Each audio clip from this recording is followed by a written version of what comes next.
신명기 34장 1절부터 12절 보고요.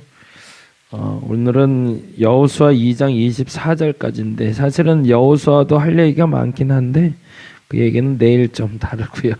네, 오늘은 신명기까지 마무리하고 같이 갔으면 좋겠습니다. 모세라는 분 이야기를 좀 마무리하면 좋겠다 싶어서요.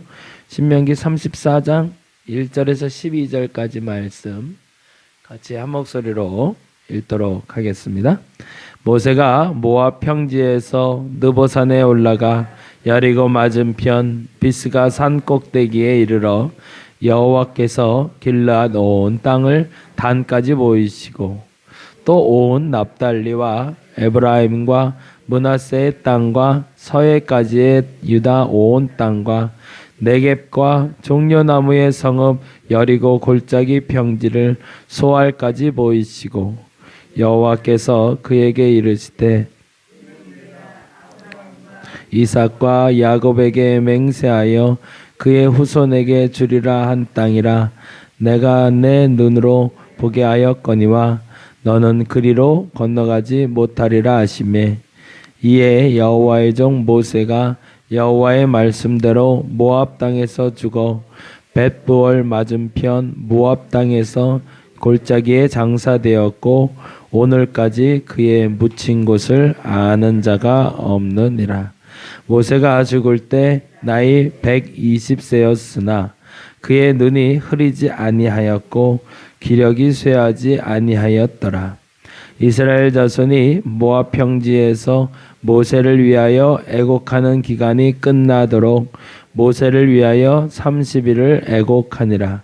모세가 눈의 아들 여호수아에게 안수하였으므로 그에게 지혜의 영이 충만하니 이스라엘 자손이 여호와께서 모세에게 명령하신 대로 여호수아의 말을 순종하였더라. 그 후에는 이스라엘에 모세와 같은 선지자가 일어나지 못하였나니 모세는 여호와께서 대면하여 아시던 자요 여호와께서 그를 애굽에 보내사 바로와 그의 모든 신하와 그의 온 땅의 모든 이적과 기자와 모든 큰 권능과 위엄을 행하게 하심에 온 이스라엘 목전에서 그것을 행한 자이더라. 아멘. 아멘. 순서적으로 보자면 사실은 사람들이 기억하고 싶은 모세는 7절이거든요. 이번에 어느 목사님 은퇴 예배 그리고 제 친구 목사가 담임 목사로 취임하는 예배를 갔는데 그럴 때마다 들려오는 얘기는 사실은 34장 7절이에요. 모세가 죽을 때 나이 120세였으나 그의 눈이 흐리지 아니하였고 기력이 쇠하지 아니하였더라. 이제 은퇴하는 목사님에 대해서 이제 격려하고 위로하는 말을 해야 되니까 그래서 그분의 기력이 아직도 청청하다라는 얘기 꼭 이렇게 들려주게 되는데 아마도 굉장히 중요한 얘기겠죠. 모세가 나이가 120세였으나 그의 눈이 흐리지 아니었다는 것은 아마도 34장 1절을 보면 분명히 나타나는 것 같습니다. 볼까요? 34장 1절에서 3절까지만 같이 한번 읽어보겠습니다. 모세가 모압 평지에서 느보산에 올라가 여리고 맞은편 비스가 산 꼭대기에 이르매 여호와께서 길르앗 온 땅을 단까지 보이시고 또 온 납달리와 에브라임과 므낫세의 땅과 서해까지의 유다 온 땅과 네겝과 종려나무 성읍 여리고 골짜기 평지를 소알까지 보이시고 라고 되어 있죠. 보여줬는데도 그의 눈이 보이지 않았으면 눈이 흐려졌으면 보지 못했겠죠. 그렇죠? 그 먼 거리에 있는 땅들을 한눈에 담을 만큼 그의 눈이 아직도 흐리지 않았다는 것이 여기서 기록되고 있는데 사실은 그게 중요한 것이 아니고 어제 말씀드린 대로 그렇게 흐리지 않은 기억을 가지고도 물러날 수 있는가를 묻고 있는 거죠. 언제까지 권력을 잡을 것인가? 정치인들이 지저분해지는 가장 큰 이유는 시작을 잘못했을 때가 아니라 사실 물론 시작을 잘못해도 문제가 되죠. 이번에 안희정 지사처럼 시작 자체에서 문제가 생기면 그 뿌리부터 시작부터 먼저 정리가 되는 것도 나쁘지 않겠지만, 그런데 안타까운 건 끝까지 부여잡으려는 욕심이 문제가 되는 것 같습니다. 근데 문제는 여기 말한 것처럼 그의 기력이 흐리지 않았기 때문이겠죠. 그런데 그럼에도 불구하고 5절과 6절 말씀을 우리는 기억해야 됩니다. 5절 말씀 볼까요? 이에 여호와의 종 모세가 여호와의 말씀대로, 그 말이 참 좋죠. 여호와의 종의 동그라미 하고요, 여호와의 말씀대로. 어제 읽을 때는 하나님의 사람이었는데 여기선 여호와의 종이라고 얘기합니다. 종이라는 단어가 사람이란 단어로 바뀐 가장 큰 이유가 있겠죠. 종의 신분은 주인이 하라는 대로 하는 것이지 주인이 하지 말라는 대로 하는 건 종이 아니죠. 그는 끝까지 하나님의 종으로 살았던 사람인 겁니다. 근데 그 말이 여호와의 말씀대로 모압 땅에서 죽은 것에 있는 거죠. 처음에 시작에 하나님의 뜻대로 살다가 끝마무리가 하나님의 말씀대로 되지 않는 경우가 참 많이 있습니다. 그래서 예전에 설교할 때 그 얘기했는데, 말로 시작해서 말씀으로 끝나는 사람들도 있고요. 이게 인간의 의지적인 노력으로 내가 하나님 일을 하겠다고 시작하는 사람들도 있더라고요. 보면 그래요. 이게 자기가 잘 몰라요. 그게 하나님의 택한 게 아니라 본인의 열심으로 시작한 일이라는 걸. 근데 그러다 보면 하나님의 일을 하면서 자꾸 부딪히는 거죠. 왜 그럴까요? 하나님이 열어놓은 길이 아니니까. 근데 스스로 착각에 그 부딪히는 것이 하나님이 나를 인내하게끔, 혹은 뭔가 하나님이 뭐 그런 생각을 해요. 근데 그건 아니라 내가 아직 하나님의 뜻대로 가고 있지 않기 때문에 부딪히는 거거든요. 근데 그 어느 시점에 부딪히지 않는 시점이 되는데 이제 하나님의 인도하심에 따라 가는 거죠. 그건 모양은 같지만 내용이 달라집니다. 그래서 그 어느 순간부터는 내 의지로 하던 것이 딱 멈춰버리고 하나님의 의지로 하는 일이 시작될 때 똑같은 껍데기는 갖고 있지만 그 내용적인 면에서 완전히 다른 완전히 다른 상황의 결과물을 보게 된다는 거죠. 그런데 중요한 것은 말로 시작해도 말씀으로 끝나야 옳은 거고, 근데 말씀으로 시작했다가 말로 끝나는 사람들이 있어요. 그건 무슨 말이냐면 하나님의 말씀으로 시작해놓고 자기의 업적을 남기는 사람들이 있어요. 저와 여러분은 그렇게 안 되기를 간절히 바랍니다. 근데 대다수의 한국 기독교가 지금 안타깝게 가는 가장 큰 이유는 교회들이 커지면서 하나님의 이름이 마무리로 되는 것이 아니라 인간의 이름이 남아요. 그래서 제가 예전 어느 날부터인가 그거를 좀 쓰고 싶은데, 제가 한국교회사를 전공을 했거든요. 교회사 전공하면서 그 개교회사라는 역사책을 쓰게 됐었습니다. 제일 처음에 건드렸던 책이 강화중앙교회라고 혹시 아세요? 잠둑교회라고, 그 누에 잠자를 쓰는 잠둑교회인 것 같아요. 근데 그 강화중앙교회 110년사를 쓸 때 같이 참여를 해서 편찬을 했었는데, 이제 저희 신학 공부했던 사람들이 가장 중요한 자료로 보는 건 1차 원자료. 그래서 주보가 참 중요해요. 매주 주보가 그래서 차곡차곡 잘 모여 있는지, 당회나 구역의 자료가 잘 모여 있는지, 회의록이 중요해요. 그게 이제 1차 자료고요. 더 중요한 자료는 뭐냐면 녹취 자료예요. 그때 살았던 사람들에 대한 녹음 자료들. 그래서 그것들을 잘 모아놔야 돼요. 근데 그게 잘 모인 데는 객관적인 자료를 가지고 글을 쓸 수 있지만, 그게 없는 사람은 한 사람의 말에 집중해서 글이 편찬이 됩니다. 근데 그 한 사람은 누굴까요? 담임 목사님이에요. 그래서 그 담임 목사님이 주로 얘기하는 그 주도된 이야기를 중심으로 개교회사가 쓰여지게 돼요. 그러면 이게 편파적일까요? 객관적일까요? 편파적일 수밖에 없어요. 왜냐하면 그도 사람인지라 내 마음속에 지워버리고 싶은 사람 이야기는 안 써요. 그리고 내 치적에 흠이 갈 거는 빼요. 그런데 강화중앙교회도 쓰다 보니까 두 가지가 걸려요. 첫째는 역사책을 쓸 때는요, 그 역사책을 쓸 만한 업적을 남긴 목사님이 주도를 보통 하세요. 자신이 그 업적이 없을 땐 쓰자는 얘기도 못 하시더라고요. 내가 좀 부흥을 시켰던가, 내가 건축을 좀 했던가, 이런 사람들은 꼭 기록에 남기고 싶어 하세요. 그러다 보니까 이분 말을 무시를 못 하는데, 특히나 청빙대에서 오신 목사님 말고 개척해서 혼자 목회하신 분은 절대십니다. 이분 의견을 뺄 수가 없어요. 그래서 글을 쓸 때 처음에 그렇게 부탁을 해요. 선택하셔야 된다고. 목사님 의견을 뺄지 아니면 목사님이 쓰실지. 그러면 저는 대필자이지 제가 지필자는 될 수 없습니다. 근데 목사님이 원하시는 대로 쓰겠다고. 대필을 원하시면 그냥 받아 적을 거고 지필을 원하시면 빠져주셔야 된다고. 근데 어떻게 될까요? 결과들은 항상 대필을 하게 됩니다.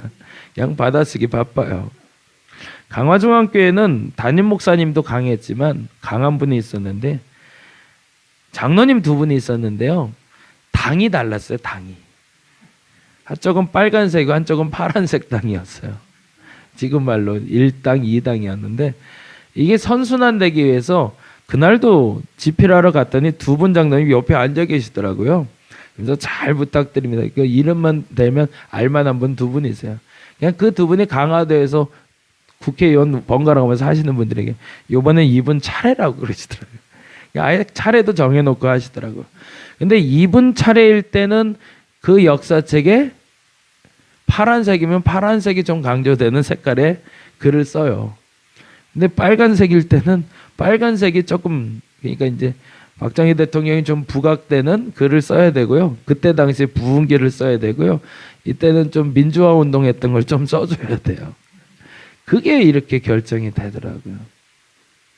온전한 역사책이 될 수 있을까? 쉽지는 않습니다.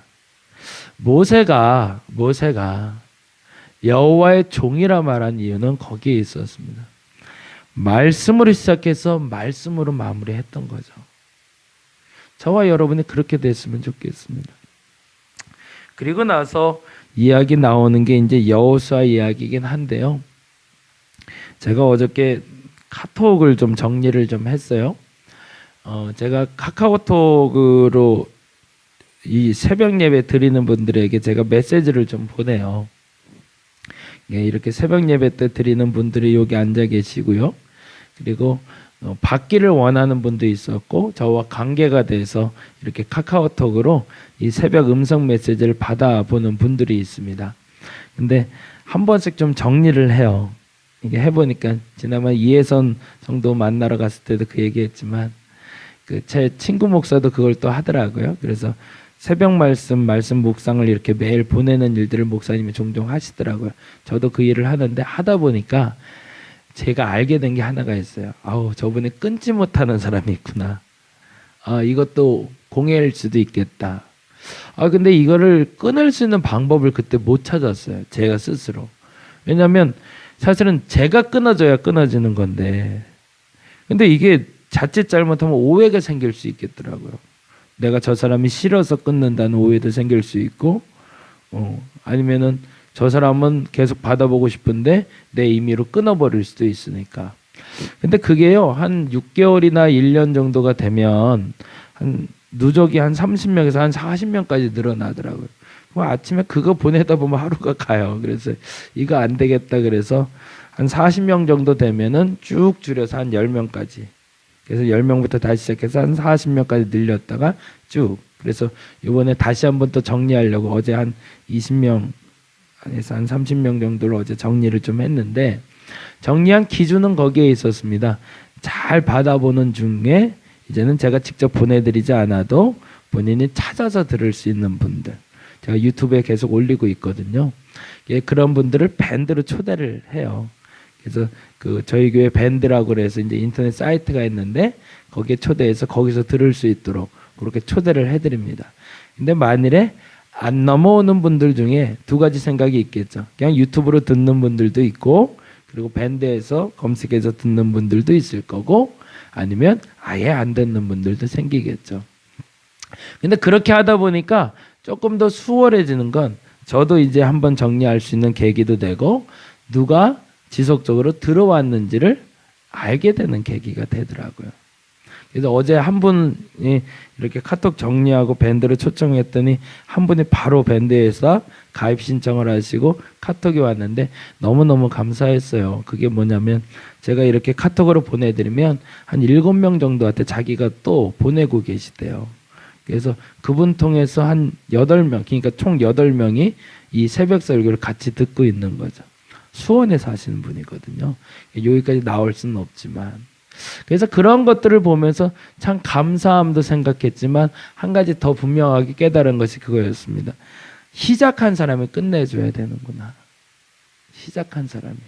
그래야지 그 끝이 깨끗해지는 거지 시작한 사람이 끝까지 부여잡고 있으면 아무것도 안 되는구나. 34장은요. 사실은 여호수아 1장을 시작하는 첫 마디가 되는데 34장 9절부터가 사실은 여호수아 1장이 됩니다. 그 말은 무엇이냐면 34장 9절부터 첫 단어 시브리어 단어로 보면 여호수아가 이제 앞서기 시작해요. 지금 우리 성경에는 모세가 눈의 아들 여호수아에게 돼 있잖아요. 근데 시브리어 원어에는 여호수아가 모세에게라고 돼 있어요. 굉장히 중요한 단어죠. 하나님의 일은 그렇게 시작이 되는 겁니다. 다리목교를 우리가 같이 시작을 했는데요. 정리할 땐 다 같이 정리가 됐으면 좋겠습니다. 그래야 그 다음 사람이 나가기 좋아집니다. 처음에 그렇게 마음을 다 잡고 있어야 나중에 물러날 때 시원하게 물러날 수 있습니다. 그래서 그 다음 사람이 재미나게 일할 수 있도록 만들어줄 수 있는 오늘 한 날도 그렇게 살아갈 수 있는 저와 여러분이 되기를 간절히 바랍니다. 기도하겠습니다. 웃을 수 있을 때 물러나야 됩니다. 박수 쳐줄 때 떠나야 옳은 겁니다. 근데 그 욕심이 뭔지 자꾸 뒷모습을 보여야 될 때 앞모습을 보일 때가 있습니다. 하나님, 떠나야 할 때와 머물러야 할 때를 분명히 알게 하시고 사람들이 박수 쳐줄 때가 떠날 때입니다. 등 떠밀려 떠나지 말게 하여 주옵시고 내가 위임해야 될 것과 그리고 내가 해야 할 것을 잘 구분을 할 수 있는 주의 사람들 되게 하여 주옵소서. 하나님이 머물라 하시면 머무는 겁니다. 하나님이 떠나라 하시면 떠나는 겁니다.